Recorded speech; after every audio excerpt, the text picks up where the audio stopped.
ये तो परम सत्य बात है। इसीलिए चाहे वो राजा का पुत्र हो चाहे प्रजा का पुत्र हो, गुरुकुलों में इसीलिए भेजा जाता था कि उसे शास्त्र ज्ञान होता था। अब अभी कल कुछ बड़े बड़े अधिकारी जन बैठे थे तो उनसे यही प्रार्थना की थी कि हमें बहुत चुभ रहा है इस समय का वातावरण, कि हमारी नवीन पीढ़ी जो है उसको ये ज्ञान ही नहीं हो रहा कि मैं पतन के मार्ग में जा रहा हूँ, मेरा मेरा पतन हो रहा है, मेरा सर्वनाश जो करने वाली विकार की वृत्तियां हैं उनका बढ़ावा मिल रहा है। अब हमारी बात सुने समझे तब तक तो आग लग चुकी होती है, नहीं लग चुकी।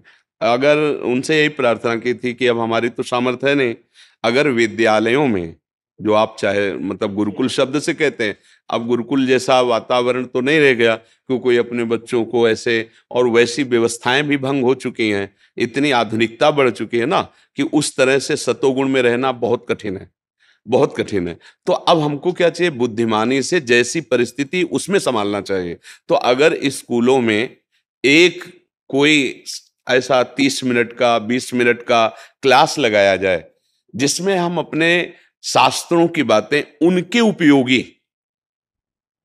अधिकार के अनुसार, उनको ब्रह्म ज्ञान की शिक्षा मत दो, हम कह रहे हैं उनको वैराग्य की शिक्षा मत दो, पर वो राग पूर्वक धर्म से जी सकें ये तो शिक्षा दे दो।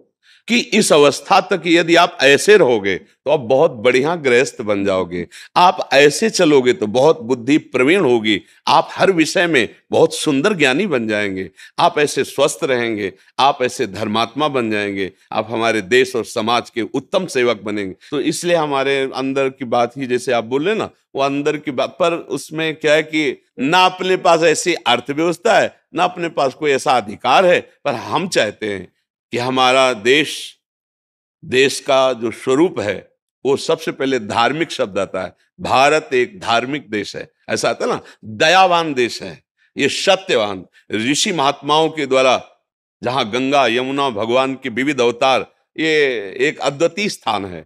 आप आए तो आप प्रश्न कर रहे हैं तो आपसे प्रार्थना कर सकते हैं। क्या कि जैसे अब नए नए बच्चे आते हैं ना और वो अपनी दुर्दशा बताते हैं तो हृदय जल जाता है कि अगर इनको कहीं ब्रह्मचर्य का ज्ञान होता तो। हम हितधाम में कई वर्ष पहले ब्रह्मचर्य के विषय में कि हे नवीन पीढ़ी के भाइयों, आप ध्यान दीजिए, आप जो हस्तमैथुन करते हैं, आप जो गंदे वीडियो देखते हैं, आप जो गंदी आदतें करते हैं, आप देखना आप कैसे पतित हो जाएंगे। और उसके परिणाम हिम्मत करके उनके भगवान की कृपा जो बोल पा कि मेरी इस क्रिया से ऐसी दशा हो गई, ऐसे दसियों बच्चियों ने बताया। अब हम कैसे क्या कर सकते हैं इस पर, हमारे पास तो बात ही है। अगर आप हमारी बात मान लोगे तो ये बात आपको ऊंचाई पे चढ़ा देगी। पर अब उनके कुछ बच्चे ऐसे हैं जिनको बात पहुंच ही नहीं रही।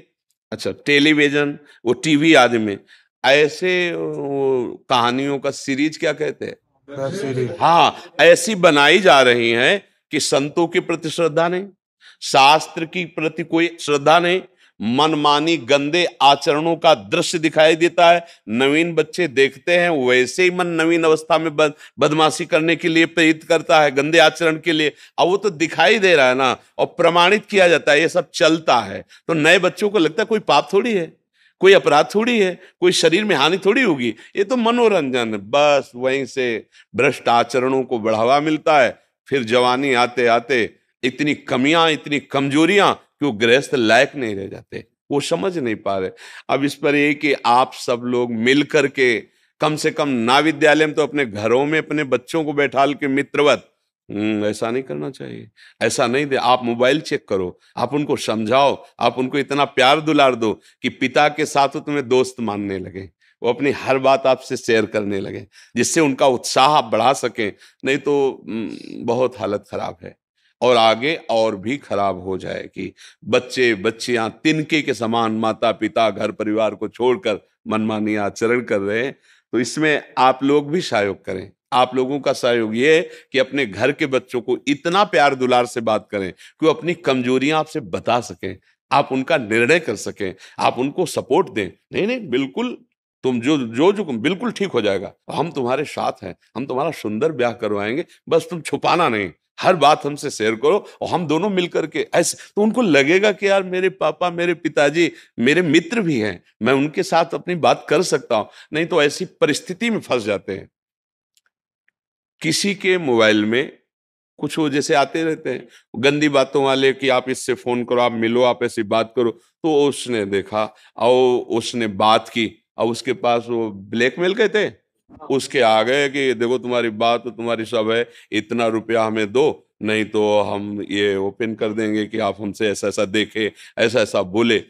और वो थोड़ा बुद्धिमान था, उसने अपने पिता से बात की, ये खेल खेल में हमसे ऐसे हो गया, अब आप, वो पुलिस से मिले, संभल गई।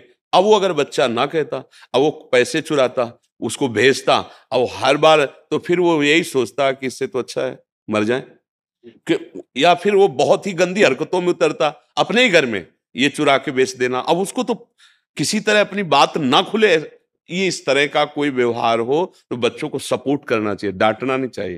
ये तुमसे गलती हो गई, कोई बात नहीं, हम पूरा सपोर्ट देंगे, हमें कुछ अब छुपाना मत। हमें लगता है थोड़ा सत्संग सुनाना चाहिए, थोड़ी शास्त्रों की बात सुनानी चाहिए। तो हम लोग बताते, जब हम बच्चे थे ना, तो हमारे परिवार के जन शाम टाइम आरती करके, वहां बिजली तो थी नहीं गांव में, तो दीपक या लालटेन होती थी, जला के रख दी गई, रामायण है, भागवत, चलो सब बैठो, चुपचाप हाथ जोड़ के बैठो और सुनो, 20 मिनट 30 मिनट गा गा के बड़े भाई सुला रहे, अर्थ उसका बता रहे, तो उसके संस्कार पड़ते हैं।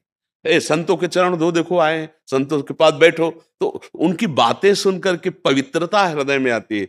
अब ऐसे फिल्म दिखाई जाती है, ऐसे सीरीज दिखाए जाते हैं, है? कि वो ड्रग्स बेचने वाले, वो व्यभिचार करने वाले, वो फ्रॉड काम करने वाले, वो बच्चे बच्चियों को बेचने, अब दिमाग में नई पीढ़ी क्या, मतलब सब ड्रामेबाजी है, सब पाखंड, ये सब चोर, ये ऐसी भावना आने लगी ना। अब बताओ संभलेंगे कहां से? अगर राजा भी अपने राज्य को ठीक से चला सकता था तो उसके ऊपर महात्मा होते थे।